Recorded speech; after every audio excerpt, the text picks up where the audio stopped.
मई 2025 में ऑपरेशन सिंदूर के दौरान पाकिस्तान से कई सारी वीडियोस वायरल होती हैं, लेकिन उनमें से एक वीडियो ऐसी थी जो कि अभी तक रहस्य बनी हुई थी और वो थी किराना हिल्स की। इस वीडियो में आसमान से एक ऑब्जेक्ट आवाज करता हुआ नीचे आता है और किराना हिल्स वाले एरिया में जाके फटता है और जिससे एक बहुत बड़ा धमाका होता है। लेकिन जब प्रेस कॉन्फ्रेंस होती है तो भारत के ऑफिशियल्स कंफर्म करते हैं कि किराना हिल्स पर हमने कोई भी स्ट्राइक नहीं करी है। और फिर ये एक रहस्य बन जाता है कि अगर भारत ने स्ट्राइक नहीं करी है तो किराना हिल्स में जो गिरा, जो फटा, वो था क्या, किसने गिराया। लेकिन अब इस रहस्य से पर्दा उठ चुका है। So for the military, actually, there could be nothing better than this. Operation Sindoor के दौरान पाकिस्तान के परमाणु ठिकाने किराना हिल्स पर एक धमाका हुआ था, जिसके बाद पाकिस्तान ने आरोप लगाया था कि भारत ने उसके परमाणु ठिकाने पर हमले की कोशिश की। इन अटकलों के बीच अब ऑपरेशन सिंदूर के करीब एक साल बाद पूर्व सीडीएस अनिल चौहान ने इसको लेकर बड़ा खुलासा किया।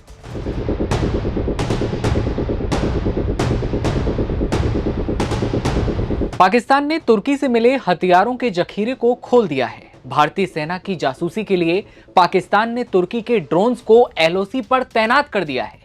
ये सब कुछ ऐसे वक्त में हो रहा है जब पाकिस्तान और भारत के रिश्तों में तनाव है और पाकिस्तान सऊदी और तुर्की के साथ मिलकर मुस्लिम नाटो बना चुका है। क्या पाकिस्तानी वायुसेना का सबसे बड़ा गुरूर उनका JF-17 block 3rd fighter jet असल में एक उड़ता हुआ ताबूत बनने वाला है? जिस चीनी PL-15 मिसाइल के दम पर पाकिस्तानी एनालिस्ट आज टीवी स्टूडियोज में बैठकर भारत को डराने की कोशिश कर रहे हैं, क्या वो भारत के 11 हथियारों वाले उस नए हवाई राक्षस के सामने सिर्फ एक खोखला मजाक है? आखिर यूरोप की उस दिग्गज डिफेंस कंपनी ने भारत के सामने घुटने क्यों टेक दिए, जिसने कभी अपनी सबसे घातक मिसाइल को किसी भी गैर यूरोपीय रडार के साथ जोड़ने से साफ मना कर दिया था? और सबसे बड़ा सवाल, बंद दरवाजों के पीछे ऐसी कौन सी सीक्रेट डील हुई है जिसने रातों रात पाकिस्तानी जनरलों की नींद उड़ा दी है? दुनिया भर के लोग उसके अंदर हैं। तो उन्होंने बताया था कि किराना हिल्स को ठोका गया है और ये कहानी कि हमने एक लॉइटरिंग एमुनिशन भेज दिया था, एक ड्रोन वहां मंडरा रहा था और उसका ईंधन खत्म हो गया तो वो गिर पड़ा। अगर आप इस सब चीजों पे विश्वास करोगे बेटा, तो फिर आप ये भी मान लीजिए कि मेरे दादा का नाम गेंगिस खान था। तो this is something I don't believe this. अब मैं आपको बताता हूँ एक्चुअली हुआ क्या था। जो किराना पहाड़ है ये सॉफ्ट स्ट्रक्चर है और सॉफ्ट स्ट्रक्चर का मतलब होता है कि सुरंग बनाना बड़ा आसान है। ये तो 1980 से यहाँ पर ये कोशिश कर रहे थे बनाने के लिए न्यूक्लियर फैसिलिटी, जहाँ पे ये टेस्ट कर सकते हैं न्यूक्लियर अपने सिस्टम्स को, क्योंकि जहाँ पत्थर बहुत सख्त है वहां बनाना मुश्किल है। तो ये सॉफ्ट है और उसके अंदर ड्रिल करते गए और बहुत नीचे तक चले गए थे, तो वहां इन्होंने बनाया हुआ था। अब यहाँ क्यों रखा था? किराना पहाड़ जो है वो पाकिस्तानी पंजाब में है, सरगोदा एयरबेस के पास। और ये 10 किलोमीटर सरगोदा से। और ये जो यहाँ पर अमेरिका की न्यूक्लियर सामग्री पड़ी थी वो सोवियत संघ के अगेंस्ट यूज होनी थी। सोवियत संघ तो फिर यमराज की ट्रेन में बैठ के चला गया, ये सामग्री वहीं रही और अमेरिकन सिपाही भी वहां थे। भाई उनकी सामग्री है, उनका सामान है, तो वो तो रखेगा अपने हाथ में देखभाल करने के लिए। पाकिस्तान को भरोसा नहीं करता। और जब किराना हिल्स पे ये हमला हुआ है डिलिबरेटली, या फिर हमारा लॉइटरिंग जो हवा में ड्रोन घूमते रहते हैं उसका ईंधन खत्म हो गया, वो गिर पड़ा, ये कहानियां दिल के खुश रखने को गालिब अच्छी है। लेकिन हुआ क्या है कि अमेरिकन जो वहां पे थे उनके सिपाही, सुनते जाइए, उन्होंने वो भी खत्म हो गए और डोनाल्ड ट्रंप का पारा जो है वो 500 डिग्री पहुंच गया। भाई देख मैकडोनाल्ड ट्रंप, तेरे को फर्क पड़ता है अगर 1 करोड़ भारतवासी 1 करोड़ पाकिस्तानी मर जाए? तेरे को तो धंधे से मत। आप इतना क्यों उछल रहे? सीज फायर कराओ, ये कराओ, वो इससे फोन करो। क्यों भाई, क्यों? मैं पूछ रहा हूं क्यों? अपने आप तो सीज फायर करा नहीं पा रहा इजराइल और ईरान के बीच में, तो यहाँ कितनी दिलचस्पी थी आपको? पुट 2 and 2 टुगेदर, क्या कहते हैं, you dot the i's and cross the t's. अब आप समझेंगे कि इतना इंटरेस्ट क्यों ले रहा है। क्या यहाँ आके छोले खाना चाहता था? डर था कि उसकी जो न्यूक्लियर वेपनरी थी और जो न्यूक्लियर सामान रखा था, एनरिच्ड यूरेनियम वहां रखा हुआ था, वो सब खत्म हो गया, दब गया उसके अंदर। आप समझिए मैं क्या कहता हूँ। और अब Kirana actually is the name of, छोटा गांव होता था, तो पहाड़ है वहां पर, ज्यादा ऊंचे नहीं है, 1000 फुट सबसे ऊंचा है। मैंने सैटेलाइट इमेजेस देखी, जाने तो मुझे कोई देगा नहीं वहां। और उसको फिर एक रिस्ट्रिक्टेड साइड में, वो एक होता था बदमाश न्यूक्लियर का सबसे बड़ा गुंडा, वो AQ खान जिहादिस्तान का, वो वहां पे टेस्टिंग कर रहा था। अब बेटा एक चीज और, वो जो वहां पे टेस्टिंग कर रहा था, सिमुलेशन कर रहा था, ये सब क्रिटिकल मतलब है विस्फोट से कम। समझिए मैं क्या बोल रहा हूं, विस्फोट से कम। तो आप करते जा रहे थे, सरगोदा से आपको प्रोटेक्शन मिल रही थी और आप बड़े खुश थे। ये पंजाब है, ये सब पंजाबी लोग वहां पे, जो दुनिया का सबसे गंदा इंसान है पाकिस्तानी पंजाबी मुसलमान, वो तो ऐश कर रहे थे। सब क्रिटिकल, बहुत सारा सामान था, बहुत टेस्टिंग की। मैं बता रहा हूं 1980 या 79 या 80 में पाकिस्तान आर्मी इंजीनियर्स ने उसमें डिगिंग शुरू कर। और आपको सॉफ्ट एरिया चाहिए। आपको पता है कि हमारे न्यूक्लियर टेस्ट भी कहाँ हुए थे? Buddha smiled nuclear 1 nuclear 2 Pokhran में। उसका भी जो टोपोग्राफी है वो बिल्कुल वैसी है जैसी किराना की है। बड़ी मजेदार बात है। ऑलराइट, तो आपने वहां पे अपने सुरंगें बनाई, अपने अपने चीजें रखी, रिएक्टर रखे, सामग्री रखी और वहां टेस्ट करते रहे। इसको और जो है सेंट्रीफ्यूजेस रखी हैं आपने, मशीनें अपनी, उसको और शक्तिशाली बनाओ, जो यूरेनियम होता है। अब वो डिटेल्स में मैं नहीं जाऊंगा कैसे होता है ये सब, पर ये कहिए वो मशीनें वहां पड़ी थी जिनसे यूरेनियम को और शक्तिशाली, वो सब खत्म। ठीक है, सब दब गया जब टूटा। अब डोनाल्ड ट्रम्प साहब को बहुत गुस्सा आया, बंद करो। और फिर जिहादिस्तान को उन्होंने 2-4 झापड़ मारे, ये तुम बकवास क्या कर दी है तुमने। तो फिर वो मुल्ला मुनीर वहां भागा गया। ट्रम्प ने उसको कोई बुलाया था, ट्रम्प ने बुलाया तो उसका पतलून उतारने के लिए, तुम क्या कर बैठे हो, तुमको किसने बोला था कि ये पहलगाम पे अटैक करो? अब देखिए भारत ने तुम्हारी धुनाई कर दी है बिल्कुल, अब बताओ। तो फिर उसने हाथ जोड़े, माफी मांगी और फिर वापस आए। और फिर ट्रम्प ने उसको कहा कि मैं तेरे को माफ करता हूं, क्योंकि हम अब एक चीज और ध्यान रखिए कि हम अभी कुछ देर के बाद, ईरान बहुत फुदक रहा है, वो भी न्यूक्लियर वेपन बनाने की कोशिश कर रहा है, हम ईरान को भी ठोकेंगे, जाके उनको समझा दो। सिंदूर कब होता है बेटा? मई में, और फरवरी में इजराइल और अमेरिका मिलकर ईरान को ठोकते हैं। टाइमलाइन आप देखते जाइए। अब 3-4 साल हो गए, खबर आई थी कि भारत की ब्रह्मोस मिसाइल विदाउट वेपन्स ये गलती से फायर हमने कर दी थी, जाके पाकिस्तान के पंजाब के एक हिस्से में गिर गई। और टाइगर, ये गलती से फायर नहीं होती है मिसाइल। अच्छा, और चीन जिसकी एंटी एयरक्राफ्ट सिस्टम उस मिसाइल को डिटेक्ट नहीं कर पाई, तो चीन तो बकवास बेचते हैं ना।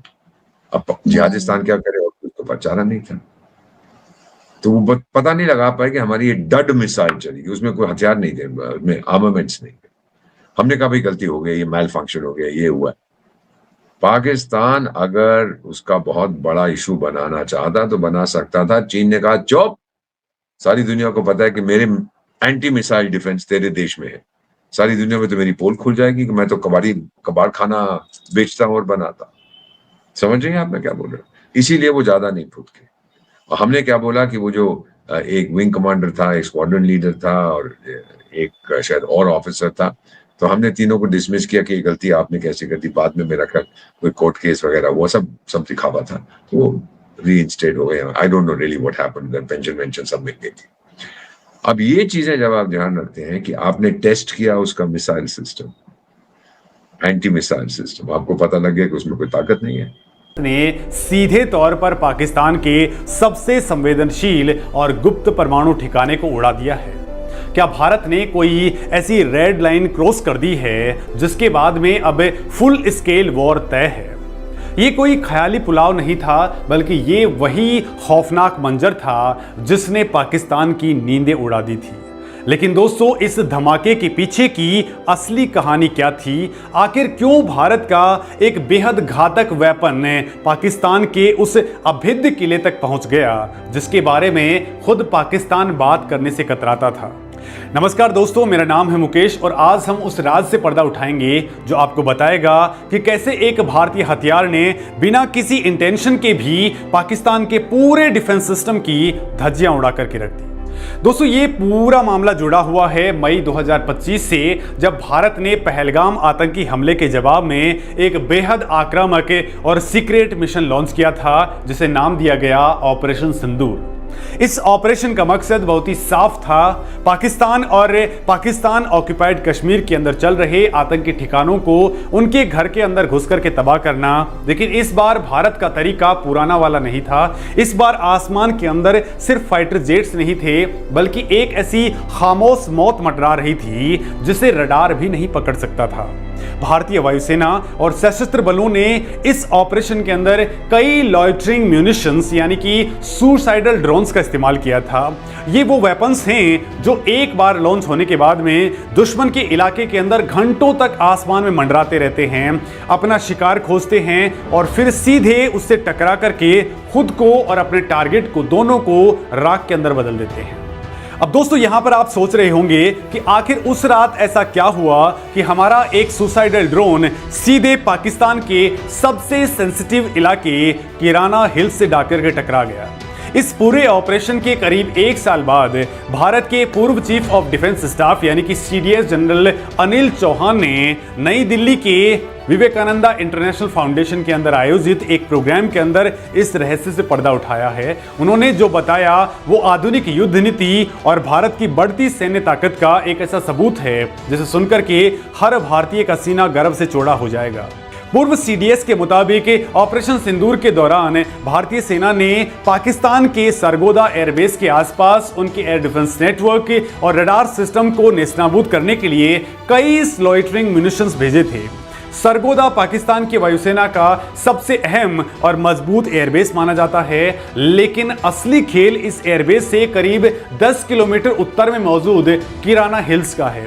किराना हिल्स कोई आम पहाड़ी नहीं है। दोस्तों, दशकों से दुनिया भर के इंटेलिजेंस एक्सपर्ट्स और सैटेलाइट इमेजनरी ये इशारा करते रहे हैं कि पाकिस्तान ने इन्हीं पहाड़ियों के अंदर सुरंगें बना करके अपना परमाणु जखीरा और उससे जुड़ा अहम मिलिट्री इंफ्रास्ट्रक्चर छिपा रखा है। जब भारतीय ड्रोन्स इन पहाड़ियों से जाकर के टकराए तो पाकिस्तानी खेमे के अंदर जो हड़कंप मचा उसकी कल्पना आप खुद कर सकते हैं। लेकिन दोस्तों, जनरल अनिल चौहान ने बहुत ही स्पष्ट शब्दों के अंदर दुनिया को बताया कि भारत का इरादा पाकिस्तान की परमाणु सुविधाओं को निशाना बनाने का बिल्कुल भी नहीं था। ये कोई जानबूझकर के किया गया हमला नहीं था, बल्कि एक एक्सीडेंटल स्ट्राइक थी जिसने अनजाने में ही पाकिस्तान की रूह कपा दी। तो दोस्तों, फिर ये ड्रोन किराना हिल्स तक पहुंचा कैसे? तो इसका जवाब इस हथियार की टेक्नोलॉजी के अंदर छुपा हुआ है। पूर्व CDS ने समझाया कि रडार की तलाश के अंदर भेजे गए इन ड्रोन्स की हवा के अंदर रहने की एक लिमिट होती है। आमतौर पर यह ड्रोन करीब 2 घंटे तक आसमान के ऊपर मंडरा सकता है। इसका काम है दुश्मन के रडार के रेडिएशन सिग्नल को पकड़ना और उस पर अचूक निशाना लगाना। लेकिन पाकिस्तान भारतीय वायुसेना के खौफ से इतना डरा हुआ था कि उन्होंने अपने कई रडार सिस्टम्स ऑन ही नहीं किए। जब इस सुसाइडल ड्रोन को अपना तय लक्ष्य यानी कि रडार सिस्टम नहीं मिला और इसके हवा के अंदर उड़ने की 2 घंटे की लिमिट क्रॉस होने लग गई, तो फ्यूल खत्म होने के कारण ये अपने आप नीचे आ गया और किराना हिल्स की पहाड़ियों से जाकर के टकरा गया। दोस्तों, इस इंसिडेंट को लेकर के पहले भी भारतीय वायुसेना के तत्कालीन director general of air operations air marshal AK Bharti ने भी मई 2025 के अंदर एक प्रेस कॉन्फ्रेंस में साफ किया था कि हमने किराना हिल्स के ऊपर कोई हमला नहीं किया है और हमें वहां किसी परमाणु सुविधा के होने की कोई जानकारी भी नहीं थी। लेकिन पाकिस्तान की मीडिया में जिस तरह से उस धमाके और वहां के उठते हुए धुएं की तस्वीरें दिखाई गई, उसने पूरी दुनिया के अंदर यह नैरेटिव सेट कर दिया कि भारत अब किसी भी हद तक जाने को तैयार है।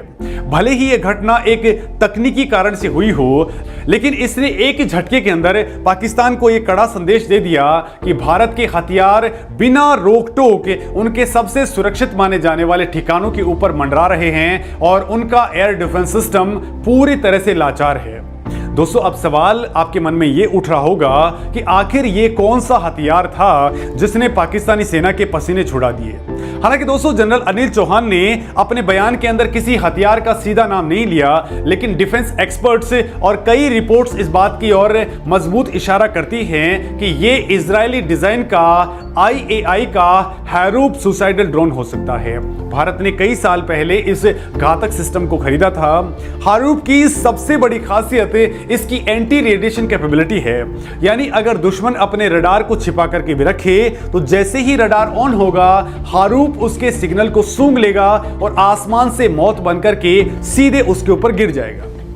इस ड्रोन के अंदर करीब 23 किलोग्राम का वॉरहेड होता है, जो किसी भी बड़े रडार सिस्टम या फिर छोटे सैन्य ठिकाने को पूरी तरह से तबाह करने के लिए काफी होता है। ऑपरेशन सिंदूर के दौरान पाकिस्तान ने दावा किया था कि उसने दर्जनों हैरूप ड्रोन्स मार गिराए हैं, लेकिन दोस्तों हकीकत यह थी कि इन ड्रोन्स ने पाकिस्तानी एयर डिफेंस सिस्टम को पूरी तरह से अंधा कर दिया था।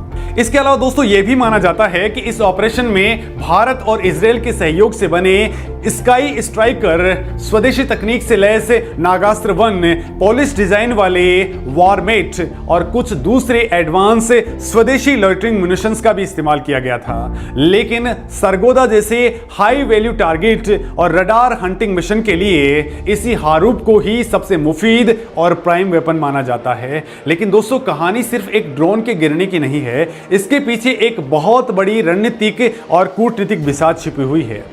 दोस्तों क्या आप जानते हैं कि भारत और पाकिस्तान के बीच परमाणु ठिकानों को लेकर के एक बहुत ही सख्त संधि है। इस संधि का नाम है agreement on the prohibition of attack against nuclear installation and facilities.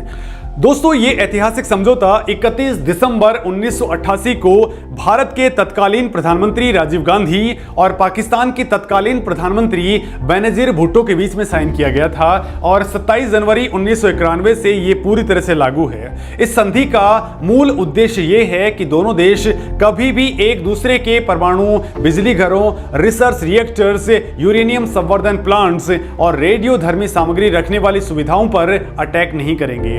इसी संधि के तहत हर साल 1 जनवरी को भारत और पाकिस्तान एक दूसरे के साथ में अपने परमाणु ठिकानों की एक लिस्ट साझा करते हैं। साल 2026 के अंदर ये लिस्ट साझा हो गई थी, जो लगातार 35वीं बार था।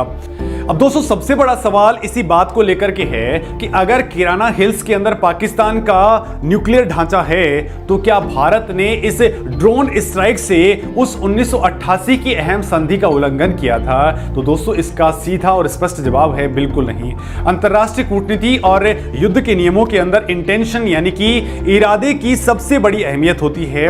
भारत के पूर्व CDS और वायुसेना के टॉप ऑफिशियल्स ने पूरी दुनिया के सामने फैक्ट्स के साथ में यह साबित किया कि हमारा ड्रोन रडार ढूंढ रहा था, ना कि किसी परमाणु ठिकाने को। हमारा इरादा पाकिस्तान के रडार सिस्टम को अंधा करना था, जिससे हमारे मुख्य हमले बिना किसी रुकावट के हो सके। यह हमला सुनियोजित रूप से किराना हिल्स पर नहीं किया गया था, लिहाजा इसे संधि का उल्लंघन किसी भी सूरत में नहीं कहा जा सकता है। और बड़ी बात तो यह है कि पाकिस्तान ने इसके बारे में भारत को बताया भी नहीं था। दोस्तों यहां पर आपको भारत की स्ट्रेटेजिक थिंकिंग और मौजूदा सरकार की मजबूत डिसीजन मेकिंग को भी समझना पड़ेगा। जनरल अनिल चौहान ने अपने संबोधन के अंदर एक और चौंकाने वाला खुलासा किया। उन्होंने बताया कि ऑपरेशन सिंदूर के दौरान जब पाकिस्तान की तरफ से बातचीत की गुहार लगाई जा रही थी, उसी वक्त भारतीय वायुसेना प्रमुख ने सरगोदा एयरबेस के ऊपर एक बहुत बड़े हमले की मंजूरी मांगी थी। दोस्तों ये कोई छोटा मोटा फैसला नहीं था। सरगोदा के ऊपर हमला करने का मतलब था पाकिस्तान की वायुसेना की रीढ़ की हड्डी पर सीधा प्रहार कर देना। पूर्व CDS ने बताया कि उन्होंने न सिर्फ इस हमले के लिए आगे बढ़ने की अनुमति दी, बल्कि यह भी कहा कि इसके अलावा कम से कम 2 और दूसरे लक्ष्यों की भी पहचान की जाए ताकि दुश्मन को संभलने का मौका भी ना मिले। इसमें दोस्तों एक टारगेट स्कर्दू को चुना गया था। स्कर्दू गिलगित बाल्टिस्तान में मौजूद है और रणनीतिक रूप से पाकिस्तान के लिए बेहद इंपॉर्टेंट है, लेकिन ऐन मौके पर खराब मौसम की वजह से भारतीय वायुसेना ने अपनी रणनीति के अंदर बदलाव किया और स्कर्दू की जगह भोलारी को अपना नया टारगेट बनाया। दोस्तों ये दर्शाता है कि आज का भारत कितना डायनेमिक और एग्रेसिव है। भारतीय सेना किसी एक प्लान के फेल होने का इंतजार नहीं करती, बल्कि ऑन द स्पॉट फैसले लेकर के दुश्मन को हर तरफ से घेरने की कैपेबिलिटी रखती है। दोस्तों, पूर्व सीडीएस ने सैन्य फैसलों में जोखिम और राजनीतिक उद्देश्यों के बीच के संबंध को भी बहुत गहराई से समझाया है। उन्होंने स्पष्ट किया कि मिलिट्री ऑपरेशंस के अंदर रिस्क के अलग अलग लेवल्स होते हैं और किसी भी विकल्प को चुनते वक्त यह ध्यान रखा जाता है कि उससे हम अपना पॉलिटिकल और नेशनल ऑब्जेक्टिव कैसे अचीव कर रहे हैं। ऑपरेशन सिंदूर कोई साधारण मिलिट्री एक्सरसाइज नहीं थी, बल्कि यह पूरी तरह से और खासकर के पाकिस्तान के लिए एक कड़ा राजनीतिक संदेश था कि भारत अब अपनी संप्रभुता और सुरक्षा के साथ में कोई समझौता नहीं करेगा। यह घटना सिखाती है कि आधुनिक युद्ध की प्रकृति कितनी तेजी से बदल रही है। लॉइटरिंग म्यूनिशन जैसे सटीक और कम जोखिम वाले वेपन्स ने जंग के मैदान के नियम बदल दिए हैं। ये हथियार दुश्मन को भारी नुकसान पहुंचाते हैं और इसमें हमारे सैनिकों की जान का कोई सीधा जोखिम नहीं होता, लेकिन इसकी सीमित उड़ान क्षमता के कारण कभी कभी अप्रत्याशित घटनाएं भी हो जाती हैं, जैसे किराना हिल्स का वाकया। इसके बावजूद भारत ने पूरे ऑपरेशन के दौरान अपनी रणनीतिक स्वायत्ता और संयम दोनों का बेहतरीन उदाहरण पेश किया है। हमने जानबूझ करके किसी न्यूक्लियर सुविधा को अटैक नहीं किया है, जो एक दिखाता है कि भारत संघर्ष को एक दायरे के अंदर सीमित रखने की मैच्योरिटी रखता है। लेकिन इसके साथ ही दुश्मन के एयर डिफेंस को चकमा देकर के उसके सबसे संवेदनशील इलाके तक पहुंचने की अपनी क्षमता का खौफनाक प्रदर्शन भी करता है।